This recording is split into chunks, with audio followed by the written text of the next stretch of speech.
अगर आप ration card धारक है और आपने ई-केवाईसी नहीं करवाई है और अगर आपने ई-केवाईसी करवा भी ली है तो भी यह खबर आपके लिए बेहद काम की है। सरकार की ओर से राशन कार्ड का सत्यापन कराया जा रहा है। इसके लिए राशन कार्ड धारकों का आधार प्रमाणीकरण के साथ ई-केवाईसी करवाना अनिवार्य है। अब लोगों के मन में बड़ा सवाल ये भी है कि क्या यह ई-केवाईसी घर बैठे या ई मित्र पर हो जाएगी या नहीं। सबसे पहले तो आपको बता दूं, आपको कंफ्यूजन में पड़ने की आवश्यकता ही नहीं है, क्योंकि यह काम केवल उचित दर विक्रेता की दुकान पर जाकर ही होगा। अब जैसे आपके घर में 5 सदस्य हैं तो उन 5 की ई-केवाईसी करवानी होगी, वरना अगले माह से आपको राशन नहीं मिलेगा। अच्छा, आपको बता दूं, राशन केवल उसी व्यक्ति का नहीं मिलेगा जिसकी ई-केवाईसी नहीं हुई। अगर आपके घर में छोटे बच्चे हैं, अगर उनका राशन मिलता है तो उनकी भी ई-केवाईसी करवाना होगा। बच्चों की अंगुलियां वगैरह नहीं आती तो यह काम आई स्कैनर से हो जाएगा। अब देखिए, जैसे आपके घर में 5 सदस्य हैं, जैसे 2 सदस्य कमाने के लिए बाहर गए हुए हैं, कहीं पर भी दिल्ली, मुंबई, अहमदाबाद, चाहे देश के किसी भी हिस्से में हो, यह काम वहीं पर हो जाएगा। इसके लिए उनको आने की आवश्यकता नहीं होगी,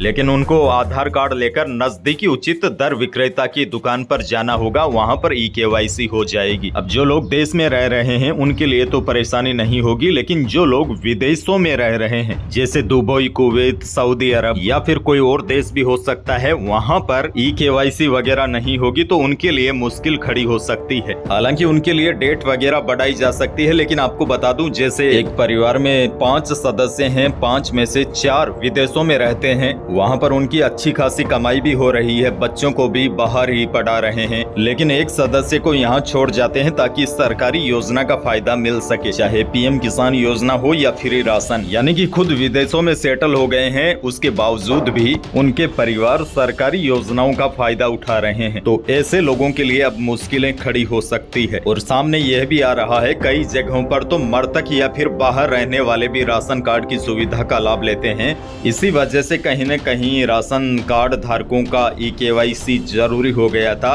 जिसके बाद ही पात्रों तक राशन का फायदा पहुंच सकेगा। वहीं बाहर रहने वाले और जिनकी मृत्यु हो गई है उनका नाम कट जाएगा। अगर यह काम ई मित्र या आपके मोबाइल से होता तो कई लोग बाहर बैठे बैठे आसानी से यह काम करवा सकते थे। इसीलिए सरकार ने यह नया कदम उठाया है। मोबाइल से यह काम नहीं होगा। जिस राशन कार्ड से लोगों को गेहूं वगैरह मिलते हैं, उन सभी को जहां पर राशन बांटा जाता है वहां पर जाकर ही ई-केवाईसी करवानी होगी।